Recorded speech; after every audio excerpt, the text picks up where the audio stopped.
अपने यूज़र्स को, तो मैं कैसे दूँगा? चलते हैं एज़्योर एक्टिव डायरेक्टरी के ऊपर, यूज़र्स टैब पे चलते हैं।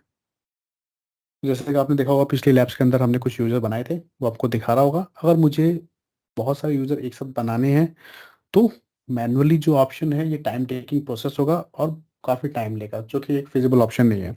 तो हम क्या करेंगे, हम बल्क में भी यूज़र को क्रिएट कर सकते हैं, डिलीट कर सकते हैं। तो मैं चलता हूँ, बल्क ऑपरेशंस टैब आपको दिखा रहा है यूज़र्स के ऊपर, वहाँ जाओ, बल्क क्रिएट पे क्लिक कर दो और आपको एक टेम्पलेट देगा। आपको नहीं पता है कि सीएसवी फाइल में क्या टेम्पलेट होगा, क्या स्कीमा होगा, तो आप डाउनलोड कर लो एक सैंपल टेम्पलेट और उसको ओपन करके अपने अकॉर्डिंग एडिट कर लो। तो मैं इसको ओपन कर रहा हूँ। मैं इस टेम्पलेट को ओपन कर रहा हूँ एक्सेल के अंदर। तो ये है आपका टेम्पलेट। अब इसको हमें एडिट करना है अपने अकॉर्डिंग, अपने ऑर्गेनाइजेशन के अकॉर्डिंग। तो मैं आपको दिखा देता हूँ क्या-क्या चीज़। तो फर्स्ट जो फ़ील्ड है वो नेम के लिए, यूज़र नेम के लिए मैं बोलता हूँ मेरा यूज़र नेम होगा, जो एग्ज़ाम्पल देखा है आप उसको रिमूव कर देना। यूज़र नेम जो होगा वो होगा यूज़र 1, ठीक। उसके बाद आपको यहाँ पे देना है अपना डोमेन नेम, यूपीएन यूज़र का। तो यूज़र का यूपीएन जो है मैं यहाँ से कॉपी कर देता हूँ अपना यूपीएन और मैं यहाँ पे पेस्ट कर देता हूँ उसको। तो यूज़र 1 देन पेस्ट @sanjay.mct.onmicrosoft.com, ये यूज़र का यूपीएन होगा। एक चीज़ और ध्यान रखना कि जब भी आप यूज़र यूपीएन दे रहोगे, यहाँ पे ये ब्लू कलर में ही रिफ्लेक्ट होना चाहिए और इसके नीचे हाइपरलिंक आ रहा होगा, ठीक है? अगर नहीं आ रहा है, ब्लैक कलर में आ रहा है, तो इसका मतलब आपके इस सेक्शन के अंदर कहीं न कहीं स्पेस है। वो स्पेस रिमूव कर देना, वरना ये फाइल फेल हो जाएगी आपकी। पासवर्ड आप जो भी चाहो दे दो, मैं सेम पासवर्ड के साथ चल रहा हूँ। Block sign in no, first name क्या होगा? यूज़र 1 होगा फर्स्ट नेम। तो अब हम चलते हैं यूज़र 2, 3, 4, 5, 6, 7, 8। मैं बोल रहा हूँ कि मेरे को 8 यूज़र बनाने हैं, तो यूज़र नेम भी यही होगा, ठीक। यूज़र यूपीएन जो है वो हम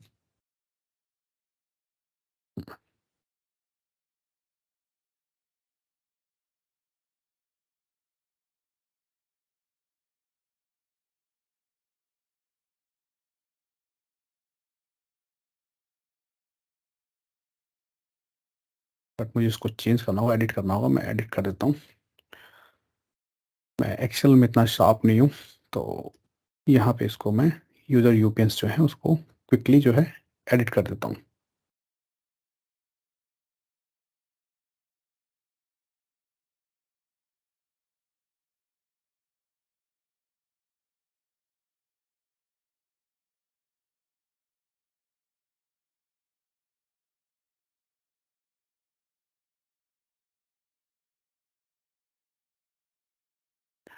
सॉरी, इट शुड बी 8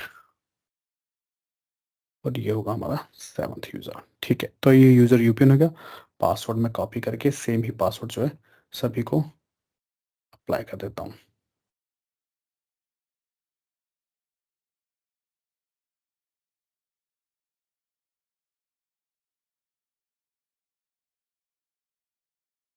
ठीक है, तो ब्लॉक साइन इन नो था, इसको एक बार कॉपी करके यहाँ पेस्ट। उसके बाद इसको हम सिलेक्ट करके नीचे तक ले आते हैं।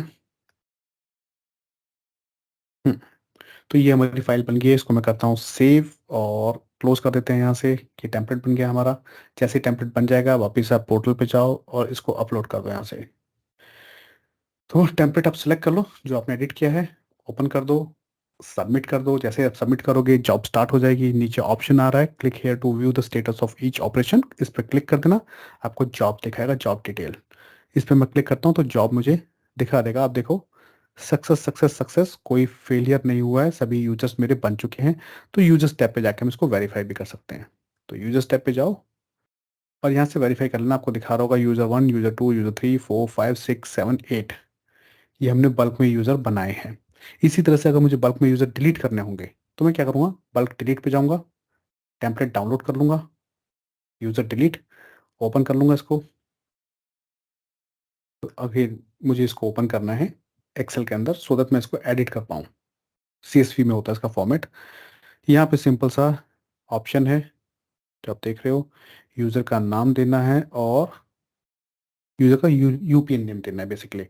तो मैं क्या करता हूँ, जो जो मैंने पहले वाली फाइल बना रखी थी उसमें मैंने यूज़र यूपीएन दिया हुआ था, तो मैं इसको भी ओपन कर लेता हूँ और वहीं से कॉपी कर लेता हूँ यूज़र यूपीएन।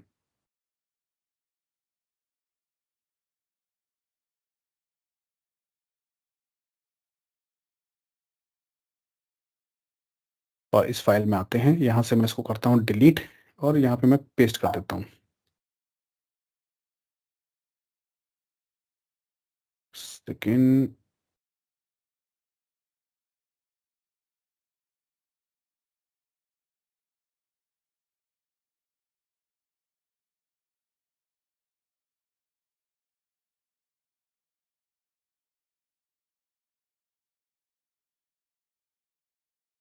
यहाँ पे पेस्ट कर देते हैं।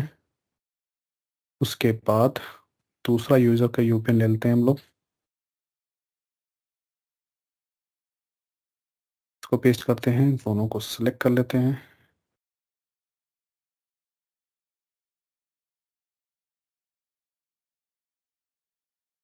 तो यूजर 1 2 ये होगा 3 हमारा, तो मैं इसको एडिट कर देता हूँ। 3, ये होगा 4,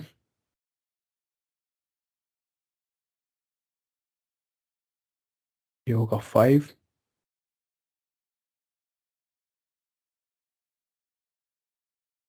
ये होगा हमारा 6th यूजर, ये होगा हमारा 7th यूजर और ये होगा हमारा 8th यूजर। ऊपर वाले यूजर्स के अंदर आप देखो ब्लू कलर में हाइपरलिंक नहीं आ रहा है, इसका मतलब कहीं ना कहीं कोई स्पेस होगा, तो आप एक बार इसको चेंज करके जरूर देख लेना। ठीक है, कोई स्पेस नहीं होना चाहिए। हम्म, इसके बाद आप इसको कर दो सेव फाइल को। फाइल एक बार सेव हो गई तो जो भी यूजर यूपिन अपने डाल रखे हैं वो यूजर्स डिलीट हो जाएंगे बल्क में। कैसे देख लेते हैं। तो चलते हैं, यहाँ से हम फाइल को अपलोड करते हैं बल्क डिलीट के लिए और यूजर डिलीट को सेलेक्ट करके ओपन कर देते हैं। ठीक, आपको कंफर्म करना होगा तो मैं यहाँ पे टाइप करता हूँ यस और उसके बाद सबमिट पे क्लिक कर दो। ऑपरेशंस में जाओ, अपनी जॉब को चेक कर लो, यूजर डिलीट को। सक्सेस, सभी यूजर्स डिलीट हो गए हैं। यूजर्स टैब पे जाओ, चेक कर लो। तो यहाँ पे अभी कुछ सेकंड्स के लिए यूजर आपको दिखाएगा, बट जैसे आप रिफ्रेश करोगे यूजर डिलीट हो जाएंगे आपके। अब यूजर डिलीट हो चुके हैं। और आप जब भी कोई यूजर डिलीट करते हो तो वो डिलीटेड यूजर जो होते हैं वो परमानेंटली डिलीट नहीं होते, वो डिलीट होंगे और एक रिसाइकल बिन में चले जाएंगे। और उनका रिटेंशन पीरियड होता है 30 डेज। तो एक्सीडेंटली अगर मैंने गलती से कोई यूजर डिलीट कर दिया है, तो मैं उसको रिकवर भी कर सकता हूँ। रिकवर करने के लिए क्या ऑप्शन होगा, लेफ्ट हैंड साइड में आप देखो डिलीटेड यूजर्स टैब, जो प्रीव्यू में है अभी, वहां पे आपको दिखा देगा यूजर्स। अब इन यूजर्स का जो रिटेंशन पीरियड है वो 30 डेज है। तो 30 दिन तक आप इनको रिकवर कर सकते हो। अगर किसी यूजर को आपको रिकवर करना है उसको सेलेक्ट कर लो, ऑप्शन है ऊपर रिस्टोर यूजर, यूजर रिस्टोर हो जाएगा।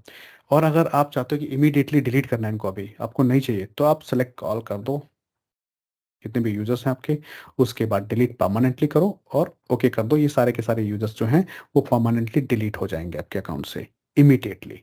करेक्ट, आपको यूजर नहीं है। तो इस तरीके से हम बल्क यूजर क्रिएट कर सकते हैं, बल्क में यूजर डिलीट कर सकते हैं और परमानेंटली भी डिलीट हम कर सकते हैं। मिलते हैं नेक्स्ट लैब में अगले टॉपिक के साथ।